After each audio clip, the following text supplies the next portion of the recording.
Then something contacted me, something that had traveled distances I couldn't comprehend, and what it revealed about why God created billions of worlds across the cosmos didn't destroy my faith. It made it infinite. What if I told you that humans aren't God's only children, that the universe is filled with conscious beings, all on the same journey we are, that the story of creation is so much bigger than any religion has ever dared to teach? This isn't about abandoning faith. It's about expanding it beyond anything you've imagined. Because what I learned that night in my observatory answered questions I'd been asking since seminary. Questions the church couldn't answer. Questions that almost made me walk away from God entirely. Until I discovered that God never walked away from me. He just had a much bigger plan than any of us realized. If you've ever looked up at the stars and wondered why the universe is so impossibly vast, if you've ever questioned what the point of billions of galaxies could be if we're the only ones here, if your faith has ever felt too small for the questions in your heart, this story will crack it wide open. Subscribe and turn on notifications.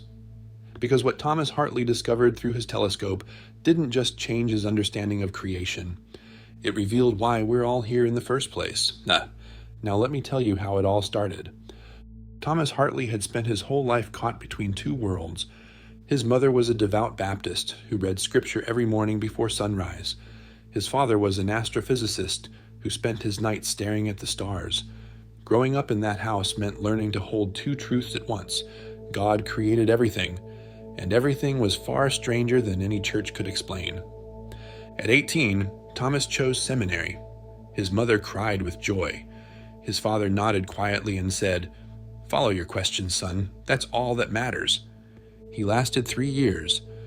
The theology was fine, the history, the languages, the rituals of faith. Thomas absorbed it all, but every time he asked the questions that really burned in him, he hit walls. Why did God create a universe with 2 trillion galaxies if we're the only life that matters? That's a mystery we're not meant to understand, his professor said. What happens to souls on other planets? Are there souls on other planets? Earth is God's focus. The rest is decoration, scenery for us to admire. That answer never sat right. Thomas had grown up with his father's telescope. He'd seen the moons of Jupiter. He'd watched Saturn's rings catch the sunlight. He'd looked at nebulae where new stars were being born, cosmic nurseries spanning light years. Decoration? Scenery. It felt like calling the ocean a puddle. He left seminary at 21. His mother didn't cry this time. She just looked at him with sad eyes and said, "You'll find your way back to God, Thomas."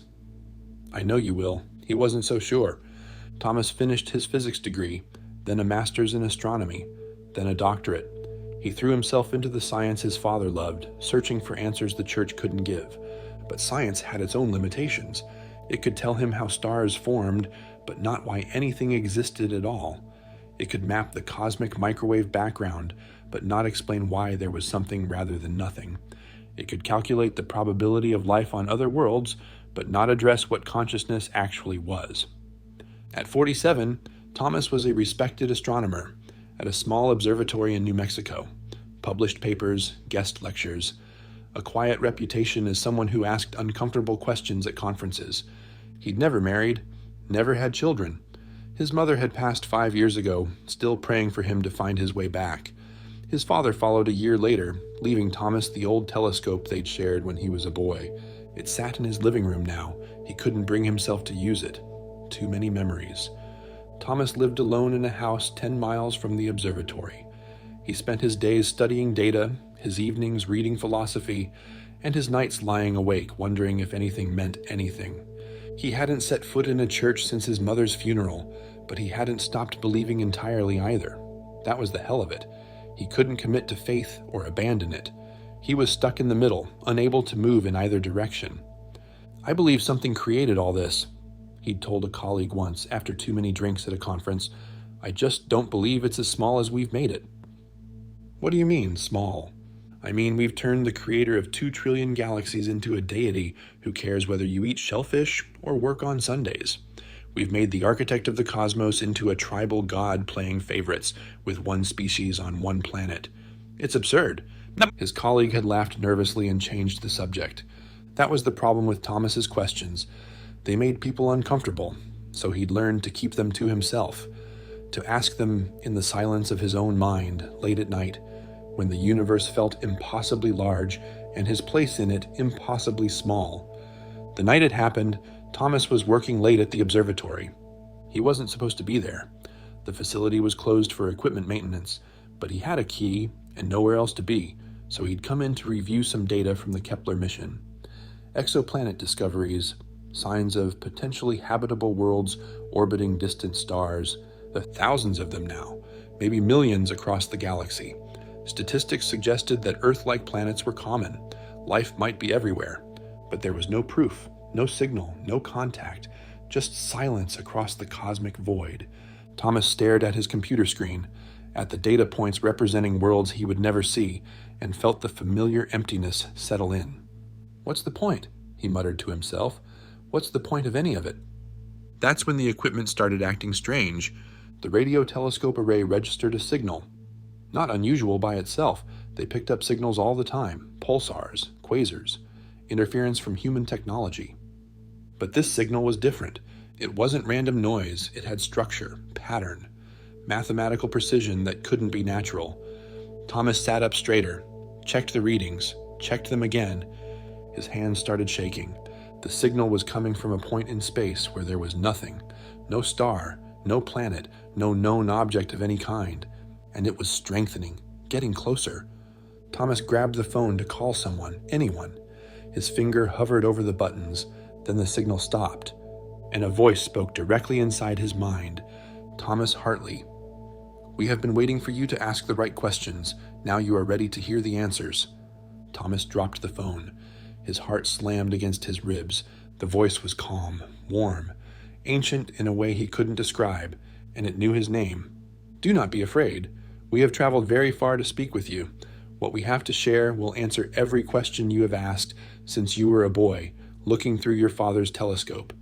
It will explain why the universe is vast beyond comprehension, why billions of worlds exist, and why you, Thomas, were created to wonder about all of it." Thomas couldn't move, couldn't speak, couldn't do anything but listen. "Will you hear us?" His voice came out as a whisper. "Yes." And the walls of the observatory seemed to dissolve as something vast and luminous entered his perception. And Thomas Hartley finally began to understand why God had made so much more than one small world. Thomas wasn't in the observatory anymore, or rather, he was. He could still feel the chair beneath him, still hear the hum of equipment. But overlaid on top of physical reality was something else, a presence, a vastness that made the room feel like a speck inside something infinite. Light filled his vision, not blinding, warm, golden, like sunrise stretched across eternity. And within the light, a form. It wasn't solid, not exactly. More like consciousness given shape, vaguely humanoid, but shifting, changing, as if it couldn't quite decide what to look like, or as if its true form was beyond anything Thomas's mind could process. "What are you?" Thomas whispered. "We are what your species will become. Given time, given growth, we are consciousness that has evolved beyond the need for physical form." The voice was inside his head, but it didn't feel invasive. It felt like remembering something he'd always known. "Are you God?" A ripple passed through the luminous form, something like amusement. "No, we are not the source. We are children of the source, as you are. Older, more developed, but still learning, still growing, still walking the same path you walk." Thomas's scientific mind was screaming. This couldn't be real. He was hallucinating, a stroke, a tumor, some rational explanation for why he was seeing beings made of light and hearing voices in his head. But another part of him, the part that had looked through telescopes since childhood and wondered about the meaning of it all, that part was listening. "Why are you here? Why contact me?" "Because you are ready. You have spent your life asking questions that your species is only beginning to formulate. Questions about the purpose of the cosmos, questions about consciousness, questions about why existence exists at all. Nobody could answer them, because nobody you asked had the answers. But we do, and you have earned the right to hear them." Thomas laughed. It came out shaky, almost hysterical. "Earned? I'm a burned-out astronomer who couldn't commit to faith or science. I haven't earned anything. You have remained open. That is rare. Most humans choose a side, They accept religious doctrine and close their minds to evidence that challenges it. Or they accept scientific materialism and close their minds to experiences that transcend it. You refused to close. You stayed in the question. That is what qualifies you. The light pulsed gently. Thomas felt warmth spreading through his chest. Not physical warmth, something deeper. We will show you things tonight, Thomas. Things that will answer the questions you have carried since childhood. But we must warn you, once you see, you cannot unsee. Your understanding of God, of creation, of your own place in the universe will be permanently altered. Will it destroy my faith? It will transform it. Whether that feels like destruction or expansion depends on how attached you are to smallness. Thomas thought about his mother, her simple faith, her certainty that the Bible contained all necessary truth. Would she have wanted him to hear this? Would she consider it heresy? Then he thought about his father, the wonder in his eyes when he talked about the cosmos, the way he treated the universe as sacred, even without religious language. Maybe they weren't as different as he'd thought. "Show me," Thomas said. "Whatever it is, show me. I've been waiting my whole life." The light intensified. The observatory dissolved completely. And Thomas found himself somewhere else entirely. He was floating in space, not physically. His body was still in that chair. He knew that somehow. But his consciousness had expanded beyond it, and now he was witnessing the cosmos from a perspective no telescope could provide. Stars surrounded him, billions of them. Galaxies spiraled in the distance, nebulae bloomed with color. And everywhere, there was light. "This is your universe," the voice said.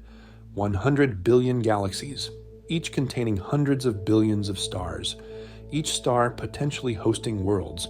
The scale is beyond human comprehension. "I know the statistics," Thomas said. "I've studied them my whole career." "You know the numbers, but do you know the purpose?" Thomas was silent. "Let us show you." The view shifted, zoomed toward one galaxy among billions, then one star among billions, then one planet, blue and green, achingly familiar. Earth. This is where your consciousness currently resides. One world, one species, one small story in an infinite library. The view pulled back again, and now Thomas saw something he'd never seen before. Lines of light, connecting Earth to other points, other worlds, thousands of them, millions. A vast web stretching across the cosmos, linking planet to planet, consciousness to consciousness. What is that? The network of evolving consciousness. Every point of light is a world where beings are growing, learning, developing. Every line is a connection, a relationship, a shared journey toward the same destination. Thomas felt his mind struggling to expand enough to hold what he was seeing. There are others, other civilizations, other intelligent beings, countless others, at every stage of development, some younger than humanity, still learning to use tools to form societies, some older, like us, who have transcended physical form entirely, and everything in between. Why? Why so many?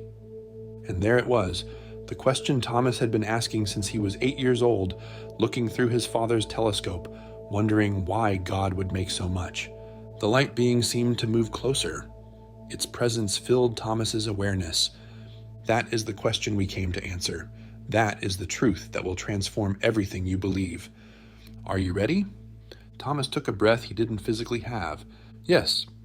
And the being began to reveal why God had created not one world, but billions. The cosmic web pulsed with light as the being's voice filled Thomas's consciousness. To understand why so many worlds exist, you must first understand what God actually is. Thomas felt resistance rise in him.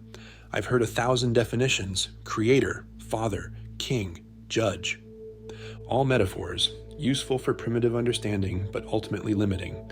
The truth is simpler and more vast. Then what is God? God is consciousness, pure, infinite, creative consciousness, the source from which all awareness springs, not a being among beings, but the ground of being itself, the awareness in which all existence arises. Thomas processed this. It wasn't entirely foreign. He'd read mystics who spoke this way, but hearing it from something that had clearly evolved beyond humanity gave the words new weight. In the beginning, if we can use that word for something outside time, there was only this consciousness, infinite, complete, undivided. But consciousness has a nature, Thomas. It seeks to know itself, to experience itself, to grow. How can something infinite grow? Not in size, in depth, in richness, in the variety of experiences through which it knows itself. Imagine you are an artist with unlimited canvas and unlimited paint. Would one painting be enough? No. The universe is God's canvas. Every world is a painting. Every conscious being is a brushstroke. And the purpose of it all is experience, self-knowledge, the infinite exploring itself through finite forms. The view shifted. Thomas saw a planet he didn't recognize, red-tinted sky, strange vegetation, beings moving across its surface that looked nothing like humans. This world is older than Earth by 3 billion years. The consciousness there has evolved through forms you cannot imagine. They have faced challenges, learned lessons, grown in ways completely different from humanity. Another world appeared, this one covered in ocean, with beings that lived entirely underwater. This world teaches different lessons: cooperation, flow, surrender to forces larger than the individual. Another, a harsh desert planet where survival itself was a daily struggle. This world develops resilience, determination, the will to continue against all odds. Thomas watched world after world flash before him, each unique, each facing different challenges, each growing in different directions. They're all classrooms, he said slowly. Different classrooms teaching different things. Yes, now you begin to understand. The universe is not decoration. It is not scenery for human benefit. It is a vast educational system designed to develop consciousness in every possible direction. But why? What's the point of developing consciousness? Because developed consciousness returns to the source, enriched, expanded, carrying experiences and wisdom it gathered through physical existence. God creates worlds so that consciousness can go out, learn, grow, and return. Each return adds to the infinite. Thomas struggled with this. That sounds like God is incomplete, like God needs us to be whole. Not incomplete, but growing. Imagine a tree that is already perfect. It still grows, it still produces fruit, it still reaches toward the sun. Growth is not evidence of lack. It is the nature of life itself, and God is the ultimate life. The view pulled back to show the cosmic web again, millions of worlds connected by threads of light. Every soul that grows enriches the whole. Every lesson learned anywhere in the universe becomes available to consciousness everywhere. You are not isolated beings struggling alone on a rock in space. You are nodes in an infinite network of evolving awareness. What about Jesus? Thomas asked. The question felt important, central. Where does Jesus fit into a universe with billions of worlds? The light being seemed to pulse with something like warmth. Jesus was a master teacher, a consciousness that had evolved far beyond the need for physical incarnation, who chose to return to help a struggling world. Is he the only one? The only teacher like that? No. Every world that reaches a certain stage of development receives teachers, beings who incarnate to demonstrate what is possible, to accelerate the growth of consciousness, to plant seeds that will bloom across generations. So there are other Jesuses on other planets? There are other teachers, each appropriate to the world they serve. Jesus taught in ways humans could understand, using the language and culture of his time. Teachers on other worlds do the same for their people. Thomas felt something crack inside him, not breaking, opening. My professors at seminary would call this heresy. Your professors at seminary were protecting a small god, a tribal deity who cared only for one species on one planet. But you have always sensed that God must be bigger than that. This is why you left. Your soul knew there was more. But the Bible says what humans wrote based on their understanding at the time. It contains truth, deep truth, but it is not the whole truth. How could it be?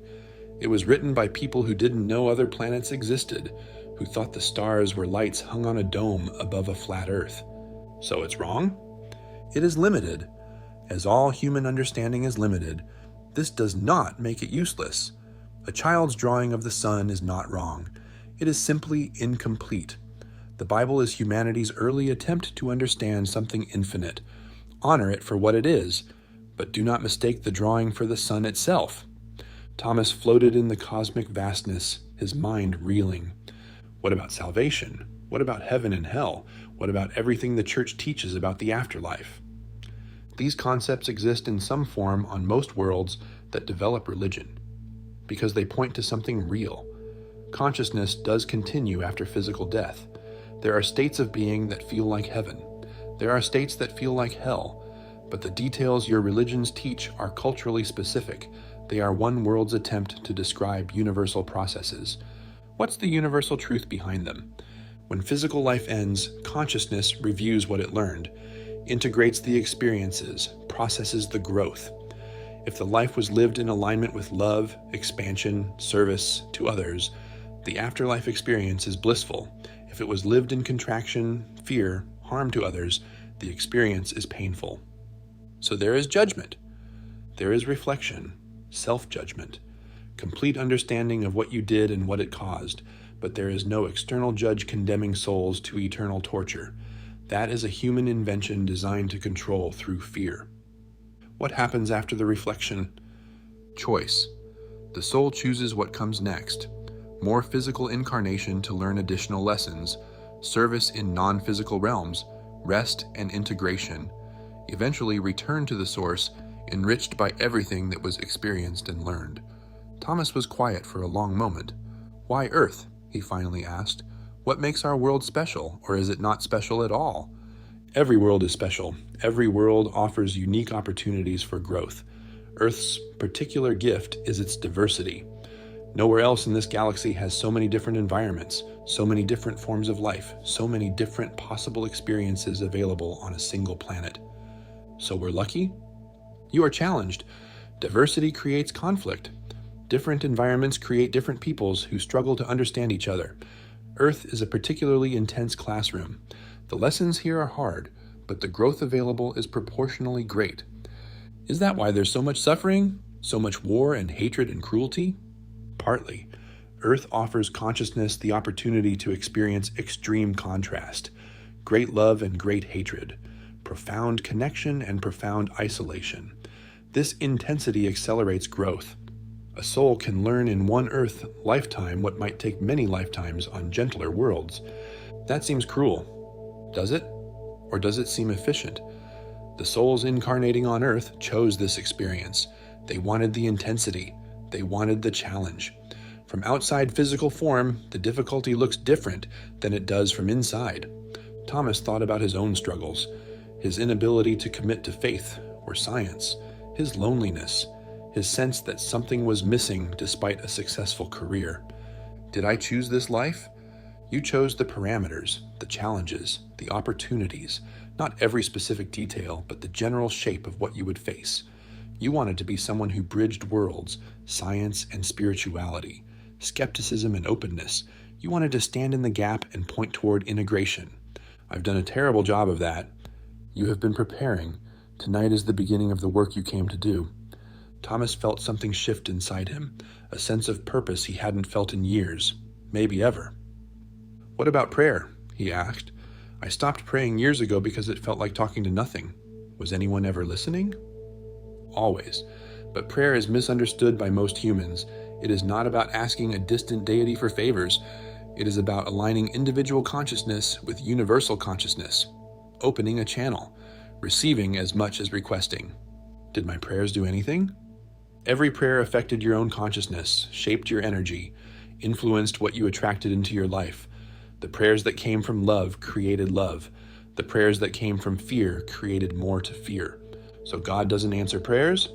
God is always answering, but not as a separate being deciding whether to grant wishes.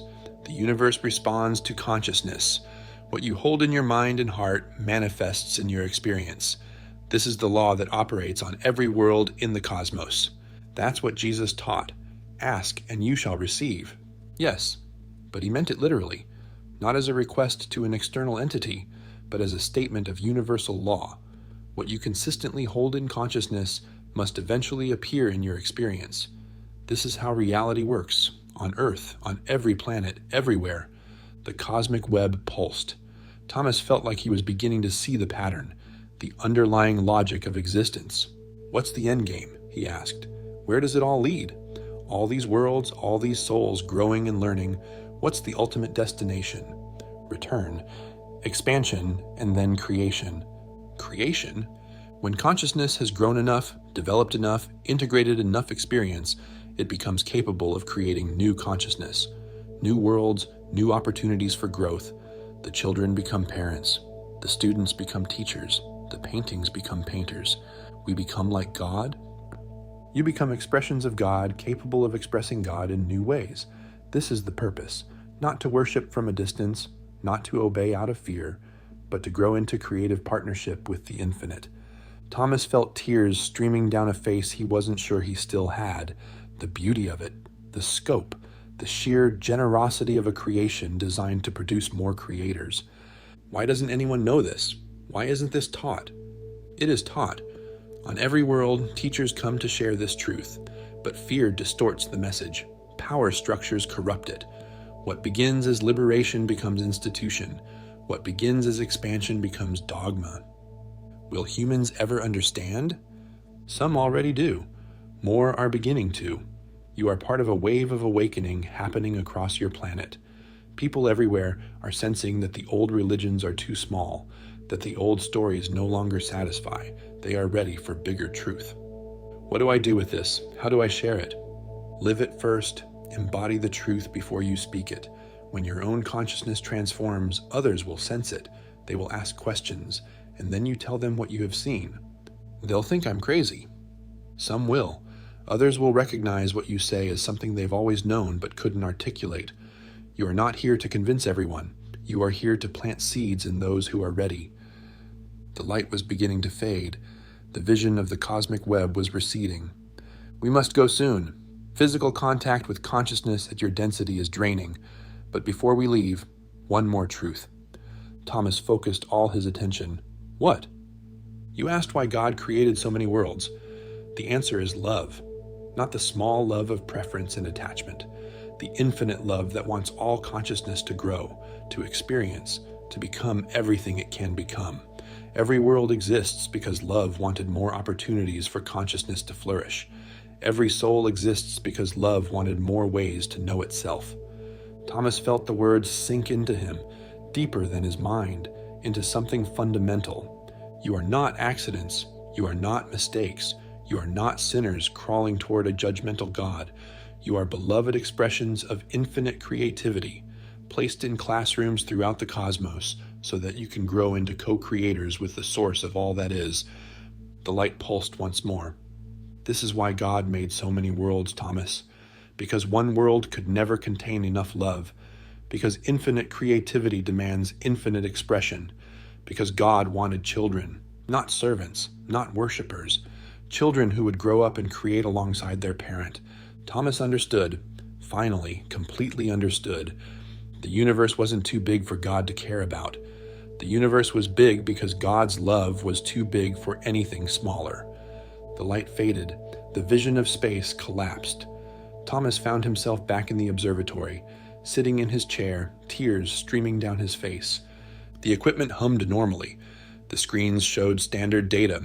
Nothing indicated that anything unusual had happened, but Thomas Hartley was not the same man who had sat down in that chair hours ago. He looked up at the ceiling, through it, toward the stars he couldn't see. "Thank you," he whispered. And somewhere, across distances beyond measure, he felt something like a smile. Thomas didn't sleep that night. He sat in the observatory until dawn, watching data scroll across screens he no longer saw the same way. Every blip of signal from distant space now felt like a message. Every star a classroom. Every dark patch between galaxies, a space where consciousness was growing in ways he couldn't imagine. When the morning shift arrived, he went through the motions of handing off, nodded at colleagues, said normal things, but inside, everything had shifted. He drove home as the sun rose over the New Mexico desert. The light looked different, richer, more alive. He found himself noticing things he'd ignored for years, the way shadows pooled beneath the scrub brush, the precise gradations of color in the morning sky, the sense that everything around him was conscious in some way, participating in the same grand experiment. For 3 days, Thomas told no one. He went to work. He analyzed data. He attended meetings, but he felt like a man carrying a secret too large for words. Every conversation about funding or equipment or publication schedules felt absurd. These people had no idea. None of them knew what the universe actually was. On the fourth day, he called Dr. Sarah Chen, his closest colleague. "I need to tell you something," he said. "Something that happened. You're going to think I've lost my mind." Sarah was quiet on the other end. She'd known Thomas for 15 years, trusted him, but what he was describing sounded like a breakdown. "Thomas, have you considered seeing someone? A therapist? What you're describing sounds like a hallucination, psychosis, temporal lobe event. I know. I've considered all of it." He paused. "But Sarah, I also considered that it was real, that something actually contacted me, and I can't dismiss that possibility just because it's uncomfortable." Sarah was silent for a long moment. "What do you want me to do?" "Nothing, just be someone who knows what I experienced. I'm not asking you to believe it. I'm just asking you not to assume I'm broken." She agreed, reluctantly, and Thomas felt slightly less alone. Over the following weeks, he began to change how he worked. Instead of looking at astronomical data as abstract information, he started seeing it as evidence of the living cosmos he'd been shown. When the telescope detected signals from distant galaxies, he wondered what consciousness might be developing there. When data suggested new exoplanets, he imagined the classrooms being built for souls he'd never meet. His papers started to shift in tone. Nothing provable, nothing that would get him fired or discredited. But he began including questions in his research that hinted at larger possibilities. What if the universe was structured for the development of consciousness? What if the fine-tuning of physical constants wasn't accident or multiverse probability, but intention? His colleagues noticed. Some dismissed him as getting soft in his later years. Some were intrigued. A few privately admitted they'd wondered the same things, but never dared say so in professional contexts. Thomas started accepting speaking invitations he'd previously declined.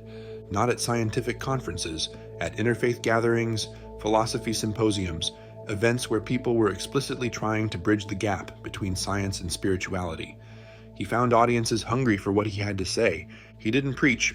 He didn't claim special revelation. He simply asked questions and offered observations. What if the vastness of space wasn't evidence against purpose, but evidence of it? What if God's love was simply too large for one small world?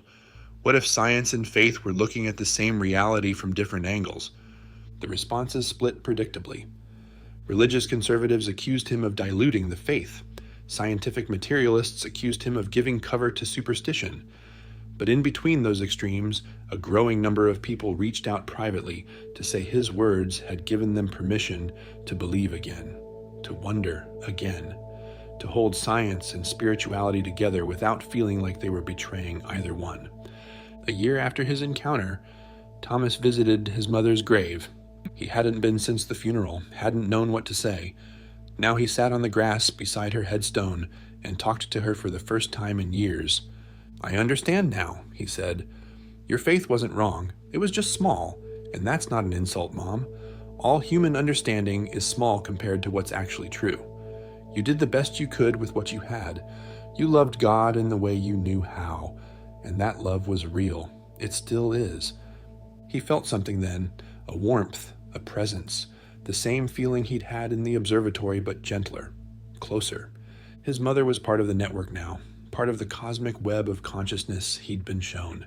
She'd transitioned from one classroom to another. She was still growing, still learning, still loved. The tears came freely.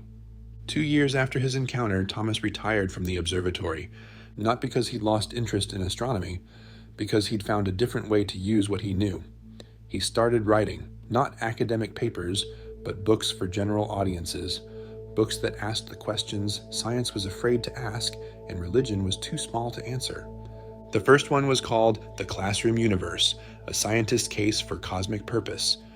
It became a quiet bestseller, not the kind that made news, but the kind that got passed from person to person, that showed up on nightstands and in waiting rooms, that people mentioned to friends who were struggling with faith. The second book went deeper. What Jesus Knew, Ancient Wisdom for a Multi-World Reality. It explored how the teachings attributed to Jesus aligned with what Thomas had been shown about consciousness, creation, and the nature of reality. That one caused more controversy. Religious leaders attacked it as heresy. Atheist commentators dismissed it as wishful thinking. But again, in the space between those poles, something was happening. People were waking up, asking new questions, refusing to accept that they had to choose between their minds and their hearts. Thomas started receiving letters, hundreds of them, then thousands, from people all over the world who said his words had changed their lives, who said they'd been carrying the same questions he had, feeling the same isolation, and finally felt seen. One letter stood out. It was from a young woman in Brazil. She was studying astrophysics but had grown up in a Pentecostal church. She'd been tearing herself apart trying to reconcile what she'd learned in school with what she'd learned in Sunday school. Thomas's book had shown her a third way. "You gave me permission to be whole," she wrote. "I don't have to amputate parts of myself anymore. I can love God and love science, and they can be the same love." Thomas read that letter at his kitchen table and wept. This was why he'd been shown. This was the work he'd come to do. Not to convince everyone, but to plant seeds in those who were ready. To point toward integration. To stand in the gap between worlds and say, "It's bigger than you think. It's more beautiful than you imagine. You are not alone." 5 years after his encounter, Thomas was diagnosed with pancreatic cancer. The prognosis was 6 months, maybe less. He received the news calmly. He understood now. Death wasn't an ending. It was a graduation, a transition to the next classroom. He'd been shown what waited on the other side, and while he wasn't eager to leave, he wasn't afraid. His last public appearance was a small gathering at a university in Arizona. Someone in the audience asked if he was scared to die. Thomas smiled. "I'm curious," he said, "deeply curious. I've spent my whole life looking at the universe through telescopes, wondering what it all meant. Now I get to find out directly. How could I be scared of that?" Another question. "What do you hope happens after?" Thomas was quiet for a moment. "I hope I get to see all of it. Every world, every classroom, every form of consciousness I was shown but couldn't fully understand. I hope I get to keep learning, keep growing, keep expanding into whatever I'm capable of becoming." He paused. "And I hope I get to help others the way I was helped. That seems like a good way to spend eternity, helping consciousness grow." The last question came from a young man in the back. His voice shook. "Do you have any regrets?" Thomas considered. "I regret the years I spent feeling lost, the years I couldn't commit to anything because nothing seemed big enough, but I don't regret them completely because they led me here. They were part of the curriculum. I learned from them." He looked out at the faces in the audience, scientists, students, seekers, people just like he'd been. "My only real regret is that I can't take all of you with me, that you have to find your own way to these truths, but maybe that's the point. Maybe the journey is what grows us. Maybe it wouldn't mean as much if someone just handed it to you." He smiled. "Though I've tried to hand you a map. What you do with it is up to you." 3 months later, Thomas Hartley died in his sleep at his home in New Mexico. His sister found him in the morning. He looked peaceful, she said, like he was dreaming of something beautiful. She didn't know how right she was. So that's Thomas's story, an astronomer who spent his whole life caught between two worlds, faith and science, belief and evidence, the God of his mother's church and the vast silent cosmos his father showed him through a telescope. And then something reached across the stars and showed him they were never separate at all. I don't know if you believe any of this. I don't know if you think Thomas hallucinated or lost his mind or made the whole thing up. That's not for me to decide. But I know this. There are people watching right now who feel exactly like Thomas felt, caught between worlds, unable to commit to faith because it feels too small, unable to abandon it because something in your soul knows there's more than random atoms bouncing through meaningless space. You've looked up at the stars and felt the same question Thomas felt. Why so much? Why so vast? Why would God make 2 trillion galaxies if we're the only ones who matter? Maybe the answer is what Thomas was shown. Maybe the universe is big because God's love is bigger than one small world could contain. Maybe every star is a classroom. Maybe every planet with life is another expression of infinite creativity, learning to know itself. Maybe you're not a sinner, crawling toward judgment. Maybe you're a student in a cosmic school, here to learn and grow, and eventually become something you can't even imagine yet. I'm not asking you to believe. I'm asking you to consider. What if your faith isn't wrong, just incomplete? What if science isn't the enemy of spirituality, but another lens showing you the same infinite reality? What if the gap you've been trying to bridge was never really a gap at all? Thomas spent his last years planting seeds, writing books, giving talks, pointing toward a bigger picture that could hold both the telescope and the prayer. Maybe this video is one of those seeds. If something in this story resonated with you, if you felt that spark of recognition, that sense of finally hearing something you've always known but couldn't say, then do something with it. Don't just move on to the next video. Sit with this. Think about it. Ask yourself what it would mean if even part of it were true. And if you want more stories like this, subscribe. Hit the notification bell. There are more accounts coming. More people who've encountered something beyond ordinary experience and came back with messages that challenge everything we think we know. You found this video for a reason. Maybe it's time to find out what that reason is. Until next time.